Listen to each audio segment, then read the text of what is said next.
students. I wanted to go over revision for the critical thinking paper of youth privacy.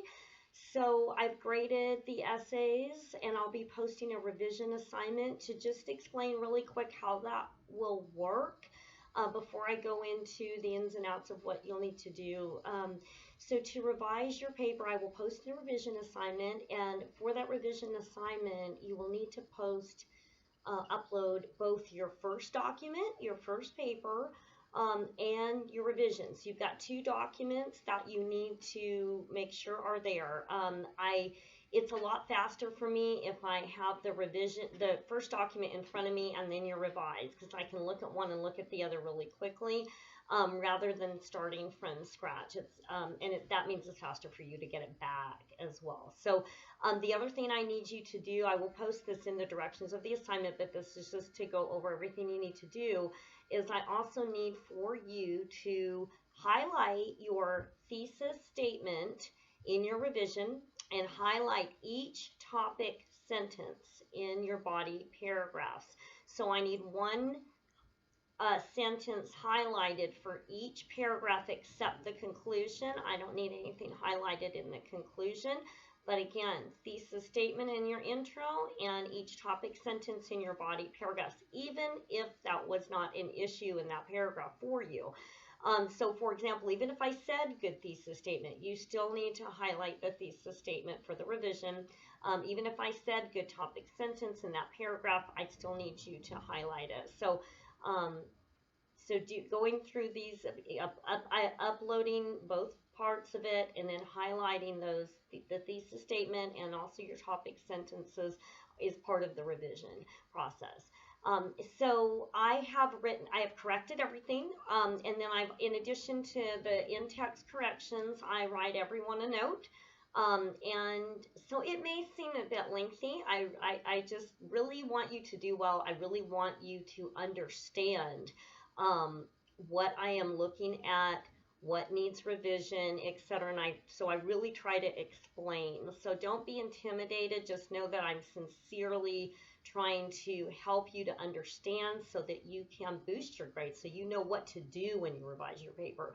So go over the note first is what I would do. And so I tell you generally some things that went well, and then I tell you the things that are most in need of revision, that are going to get you the most boost, which is generally essay structure, but in some cases it may be something else that's very important as well. So just look over that and then look over the corrections to get, you do want to do, when I say see other corrections, those are the other corrections, and in order to get all your points back, you would need to make those corrections as well. The essay structure is normally going to give you the biggest boost for your points, because honestly, it's the most important. So you have the opportunity to get all your points back as long as you turned in the paper and you just don't get any late points back. That would be the only thing that you wouldn't get back, or late points. But other than that, you can get all of your points back. So if you don't have an A yet, come get your A. This is your opportunity to still do that, okay? And I would like everyone to be able to do that. That would be awesome. All right, but the other thing sometimes people ask is revision required? Do I have to revise the paper? If I'm okay with my grade, do I have to? No, you do not have to. It's a choice. It's an option. I know if people are, I know we're all kind of overwhelmed and have so much going on. So no, it is actually an option. It's encouraged though, because I would really love for you to be able to get the most points possible. So even if you have an A, if you want to make the corrections that I'm saying need to be made to get a higher A, yes, you can do that actually. You can even correct and make revisions to the extra credit. So I will go over what to do as far as that, and I put it in everyone's notes. All right, so there's that. And then what was I going to say? Oh, there is one caveat to this. You cannot revise a paper that you did not turn in. So this revision option is only for those who submitted Essay 1. So if you did not submit Essay 1, we have to move on. Revision is not starting from scratch and writing a new paper. Revision is revising the paper you turned in. So it should be not as lengthy of a process for you normally as it would be to write a new paper. and it is not as lengthy of a process for me to read as when I'm reading a paper that I've never read before. All right, so so if you somehow missed turning in that first paper, we need to move forward, and this option is just for those who did turn in the paper. But if you did turn it in, you have the option to get those points back. Okay, all right, so that I'm going to go over the issues that came up the most so I can talk about that. um, and then of course if there are other individual issues, that absolutely can be. So just again read over what I said in the note and the corrections. All right, so I hope you guys can see this. I'm hoping. All right, so um, essay structure, I said that's the most important, and it is. So I'm going to talk about the introduction first.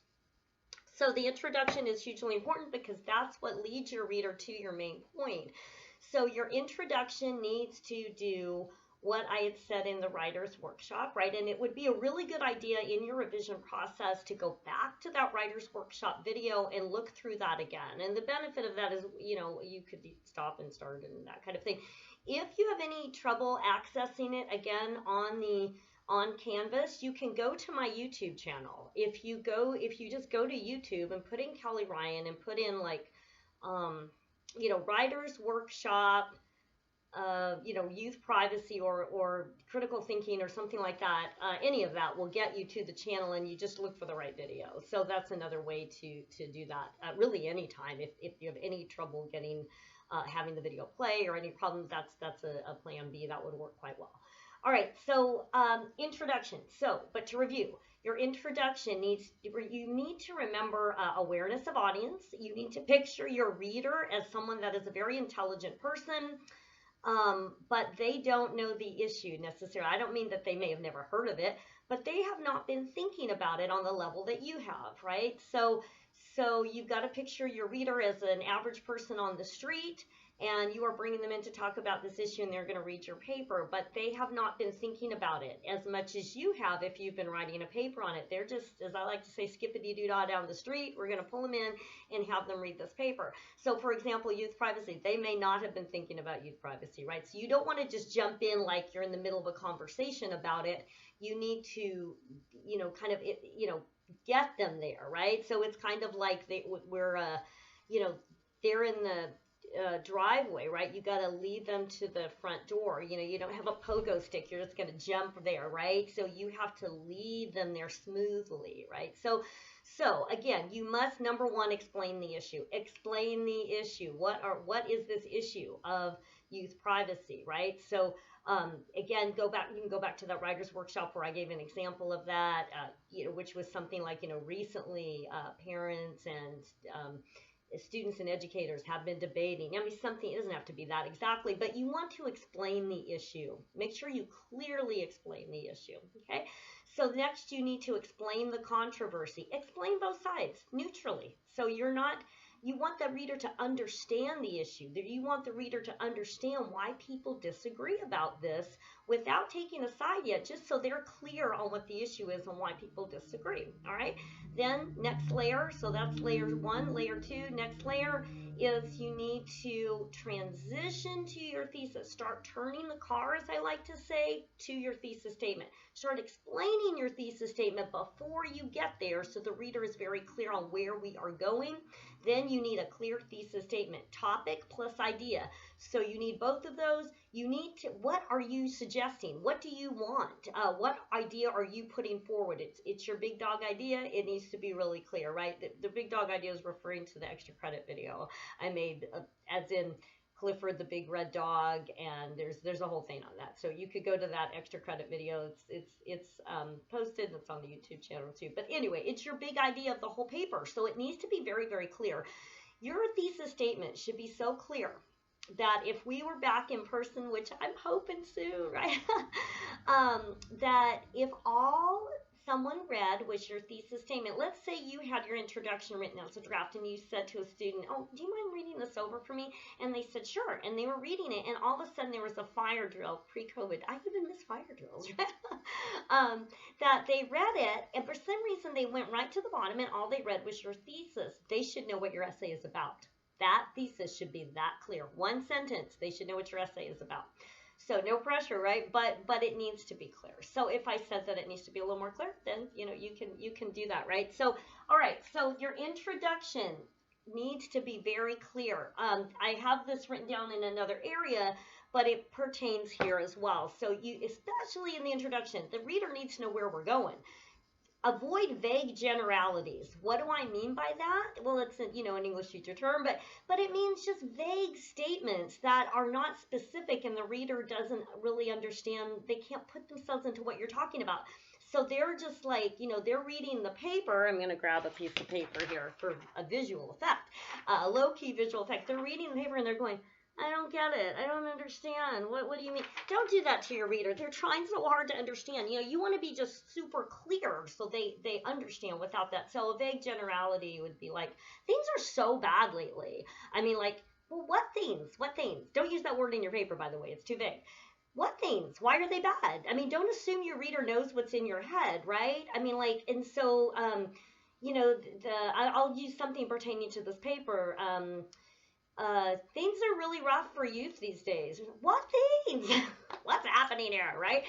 I know that, again, you've been thinking about the issue a lot, but the reader hasn't. So they don't know what things, they don't know what's happening, right? So don't confuse them. You've got to get really specific, okay? All right. Not so specific that you're going into all the gory details and explanations and examples. Those are for the body, but you still need to be very clear. All right, so introduction, thesis, and we talked about that. All right, so I'm going to delve into the body issues, body paragraph issues, transition words and phrases. These are very, very, very important. I'm going to say that again because that's how important they are. Transition words and phrases are very, very important. They're little words, so sometimes we forget about them. That's understandable, but we have to put them back in because they really help with clarity for the reader. So, for example, I used in the writer's workshop first, second, finally, and those are great and they work. They're very traditional. They're traditional because they consistently work. It would be better to use the same transition words in every paper rather than not put them in. But I shared this, I believe, before that there was a time when I was a student at Solano College, and I felt that I felt like those were too formulaic for me for second, third, whatever. Next, in addition, throwing some in there. And I felt those were too formulaic for me, and now I was more sophisticated and creative, and I didn't need all these little formulaic phrases anymore. So I just kind of dispensed with those, right? So I turned in my paper, the no transition word paper, and I got my paper back, and the professor said, you need to use transition words. So darn it, there went my sophistication and creativity for that. But I found out that I didn't sound sophisticated and creative. I just sounded confusing. so much for that, right? So I found out that I just needed to be clear in this case and find my creativity within the essay structure rather than trying to be free of essay structure, right? So we really need the essay structure. It helps with clarity. The reader can understand what you mean more clearly. So first, second, third, you could do all numerical. Next, in addition, furthermore, moreover, etc., right? Contrast, however, although, that sort of thing, right? So you should have that normally before your topic sentence. It is possible to transition to a topic sentence with the words that you use sometimes, and that is okay. So if I didn't say that you need a transition word or phrase, then you're okay. But it's rather jarring to just go from your intro and thesis to like all of a sudden we're at a topic sentence and it's just kind of hanging there in the air, right? So it is like, I don't know why, I just love these freeway like examples. I don't even like to drive on the freeway, to tell you the truth. But I love freeway examples but it kind of works though, because if you're getting into the freeway, you have that, that road that's the frontage road, and then you are merging in, right? I mean, like if we didn't have that frontage road and you just had to like jump on in there, trucks behind you, things are like scary. Please let it be okay. Okay, don't do that to your reader. It's the same thing. You need to merge them in smoothly.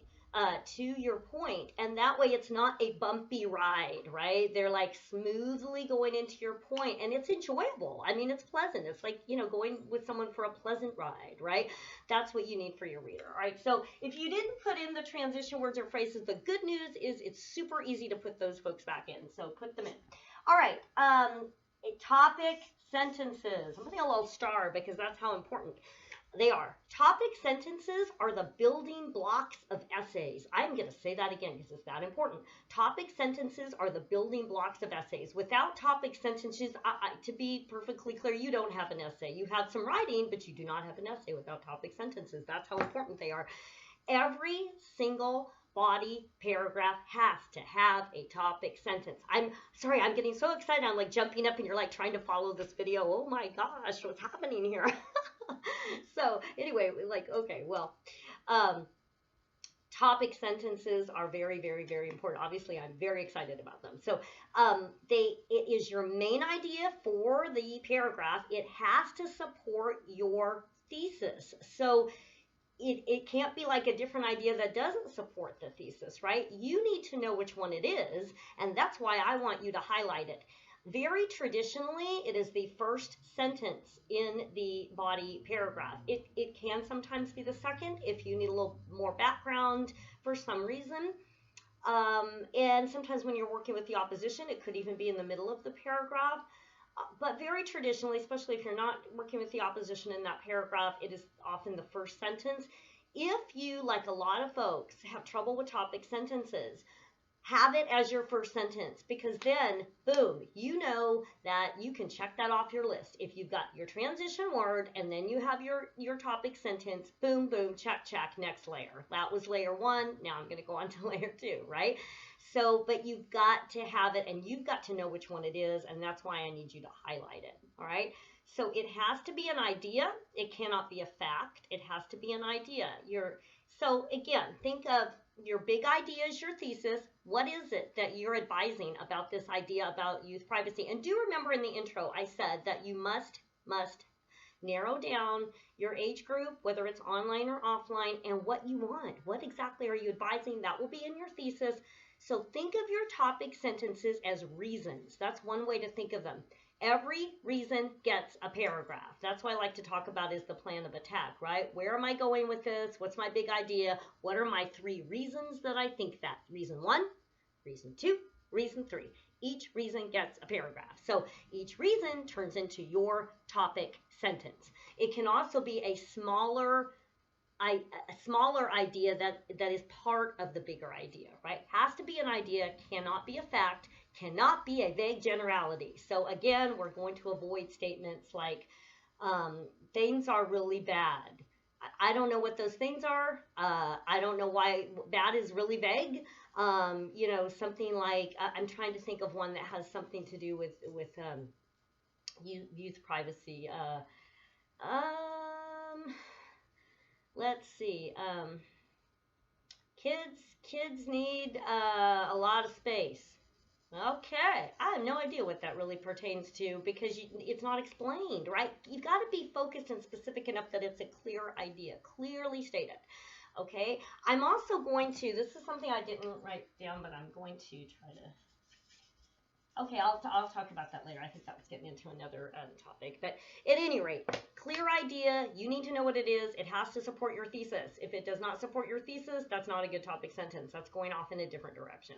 All right, so 1 topic sentence per paper. If you have 3 or 4 different ideas in the same paragraph, that is a major problem. That is like this. Here's our freeway again. We're driving down the freeway. Oh, let me get off the exit. Okay.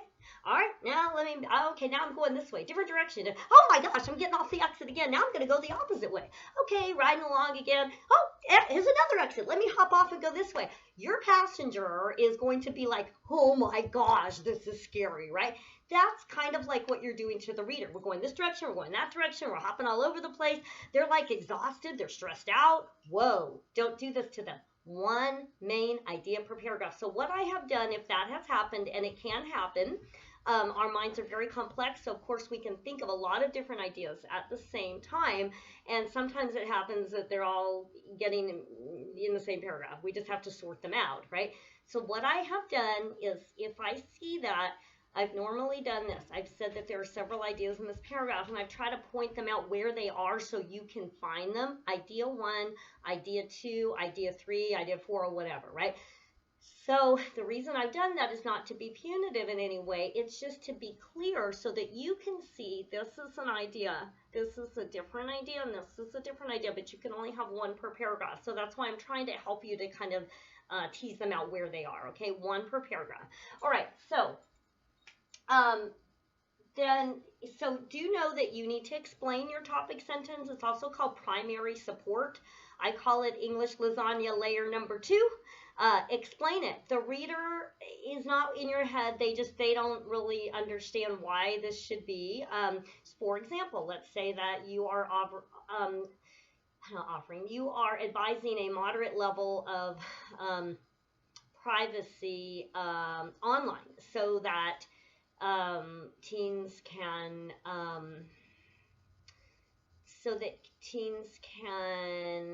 I don't know, I've been grading all day and my brain's a little like tired, so too many ideas swimming around my head.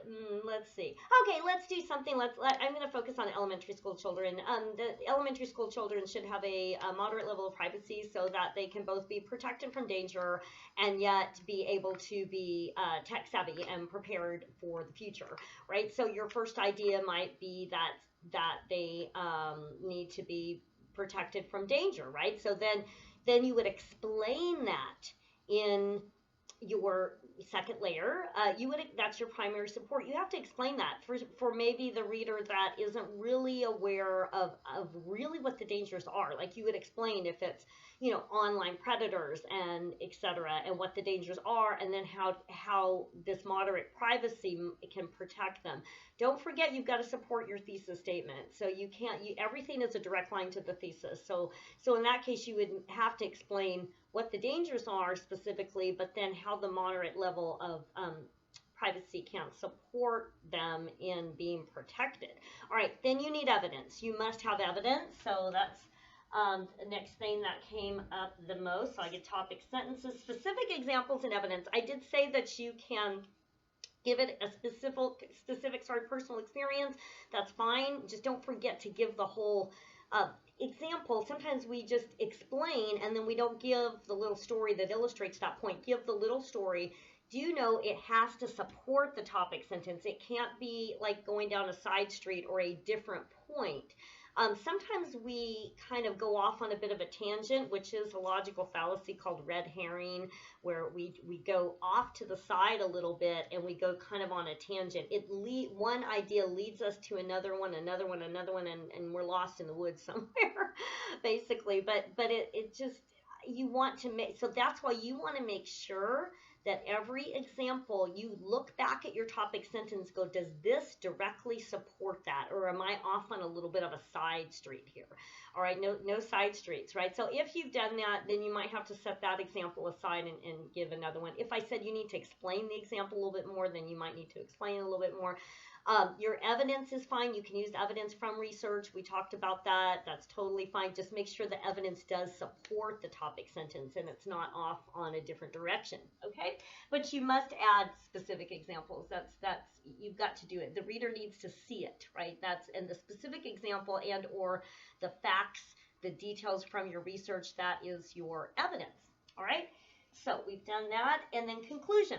All right, so conclusion, you need to have a full conclusion that is not part of the body paragraphs.